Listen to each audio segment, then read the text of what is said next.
Assalamualaikum warahmatullahi wabarakatuh.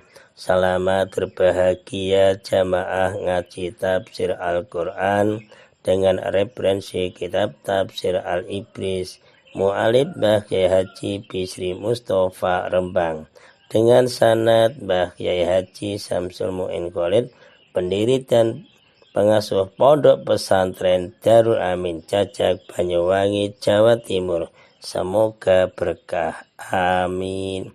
Dilanjutkan surat Al-Baqarah ayat 151 dan ayat 152. A'udzu billahi minasyaitonir rajim. Bismillahirrahmanirrahim.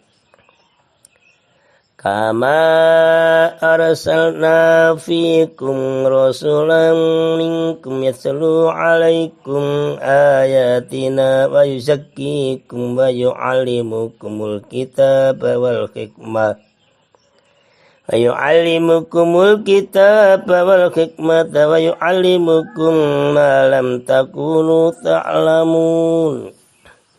Wadkuruni adkurukum waskuruli wala takfurun. Kama arsalna kaya oleh ngutus sapa ingsun fikum ing dalem sira kabeh ngutus rasulan ing utusan minkum saking sira kabeh. Ya kang maca sapa rasul alaikum ing atase sira kabeh ayatina ing pira-pira ayat ingsun Allah. Yuzakkikum lan bersihake sapa ing sira kabeh, bersihkan dari kemusyrikan. Wa yu'allimukum lan mulang sapa ing sira kabeh kitab Al-Qur'an wal hikmah lan hikmah. Wa yu'allimukum lan mulang sapa ing sira kabeh ma ing barang lam takunu kang ora ana sira kabeh ku ta'lamuna padha ngerti sira kabeh ing ma. Ayat 152. Fadkuruni mongko padha eling sira kabeh ingsun adkurkum mongko eling sapa ingsun ing sira kabeh. Waskuruli padha syukur sira kabeh limaring ingsun.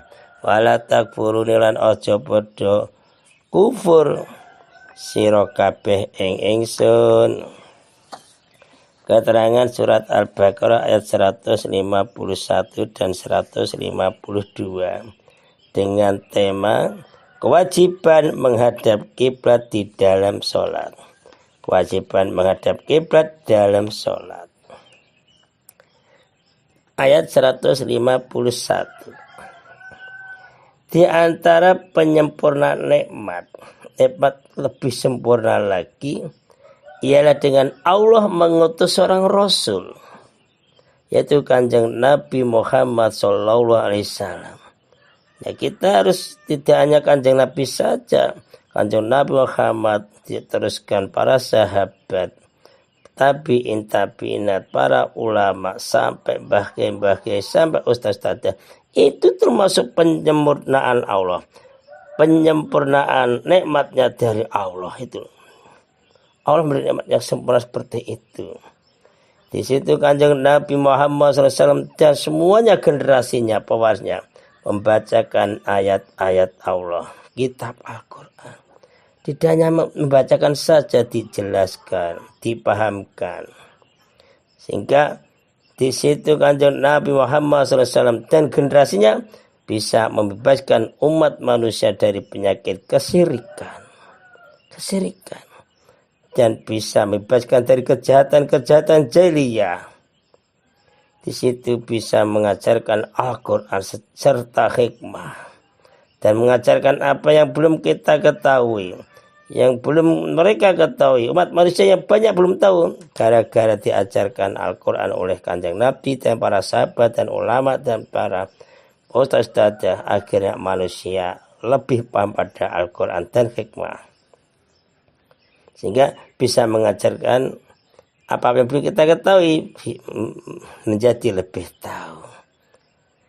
Dengan demikianlah sehingga umat Islam seluruh dunia itu menjadi umat yang memimpin mengarahkan manusia atau bangsanya, rakyatnya, masyarakatnya ke arah kemajuan dan kebahagiaan di dunia sampai akhirat. Ayat 152. Maka dengan nikmat yang telah dianugerahkan Allah kepada kaum muslimin, kepada kita, hendaklah kita ini selalu ingat pada Allah. Hendaklah mereka manusia ingat kepada Allah, baik di dalam hatinya maupun dengan lisan, ya biasanya dengan menyebut Asmaul Husna atau tahmid atau tasbih, alhamdulillah, subhanallah, la ilaha illallah. Ditambah lagi membaca Al-Quran dengan jalan memikirkan alam ciptaan Allah, dipahami ayatnya, diresapi, diamalkan secara lahir dan batin. Insya Allah sadar karena diresapi, yakin ada tanda-tanda keagungan Allah, tanda-tanda keagungan Allah, tanda-tanda kekuasaan Allah, bahkan tanda-tanda keesaannya Allah. Jadi kita punya ilmu pasti ada yang mengajarkan. Penting majelis taklim sering dihadiri.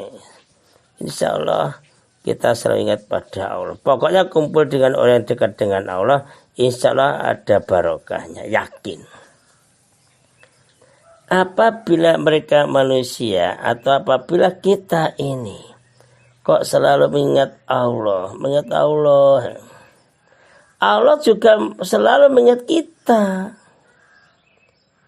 Jadi kalau kita ingat Allah, Allah ingat pada kita. Jadi kita yakin sebagai hambanya, Allah sebagai kholiknya. Kita makhluk, Allah kholiknya itu. Jangan jadikan satu, tidak ada makhluk, adanya kholik. Jadi saya ini juga Allah, itu salah. Itu akal-akalan orang jahat itu. Untuk itulah hendaklah mereka kita bersyukur kepada Allah atas segala nikmat yang telah dianugerahkan pada kita. Ya, paling pokok melaksanakan perintah-perintah Allah yang telah ditetapkan di dalam Al-Quran, di syariat agama Islam. Apalagi dengan cara memuji kepada Allah, bertasbih, bertahmid, mengakui kebaikannya Allah. Coba kita sering gak mengakui kebaikannya Allah? Kita lupa. Jadi kita ini harus ada hubungan dengan Allah baik sama aku. Terus Dimas kasih makan, minum, kesehatan, keselamatan, keberkahan. Itu kebaikan Allah, fadlnya Allah itu. Di samping itu janganlah kita sebagai manusia itu mengkufuri nikmat Allah. Jangan. Umpamanya menyanyiakan atau mempergunakan nikmatnya itu di luar garis-garis ketentuan Allah. Jadi menerjang ayat-ayat Al-Quran. Ya diatur saya dengan Al-Quran. Insya Allah yakin selamat dunia akhirat. Kesimpulan 1. Ka'bah adalah kiblat kaum muslimin untuk segala masa.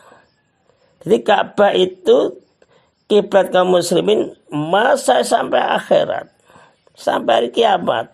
Tidak ada batasan waktu sekian tahun ganti. Enggak. Selama-lamanya sampai hari kiamat. Dan segala tempat. Pokoknya tempat dimanapun kita sholat menghadap ke kiblat. Yaitu Ka'bah. Dimanapun. Di kapanpun itu. Zaman generasi siapapun. Terus itu. Karena itu pada waktu sholat wajib menghadap ke arah Masjidil Haram. Di mana Ka'bah itu berada. Jadi sekitar Masjidil Haram ada Ka'bah. Kecuali dalam keadaan tertentu seperti dalam kendaraan sedang berjalan, naik kereta, naik kapal, naik mobil atau bis ya. Itu kecuali. 2. Hikmah pemindahan kiblat ialah agar tak ada lagi alasan bagi orang kafir untuk menentang kaum muslimin dalam masalah pemindahan kiblat itu. Dan tidak sama macam-macam orang kafir itu. Nah. Terus untuk menyempurnakan nikmat Allah kepada kaum muslimin. Jadi kiblat Ka'bah itu nikmat itu bagi kita. Nikmat yang sempurna sudah diberikan oleh Allah pada kita. Jadi gak harus ke Baitul Maqdis. Enggak. Ini sudah ditetapkan Allah, perintah Allah. Itu kita anggap sebagai nikmat sempurna dari Allah. Bersyukur kita. Agar kaum muslimin mendapat petunjuk dan tetap dalam kebenaran hak.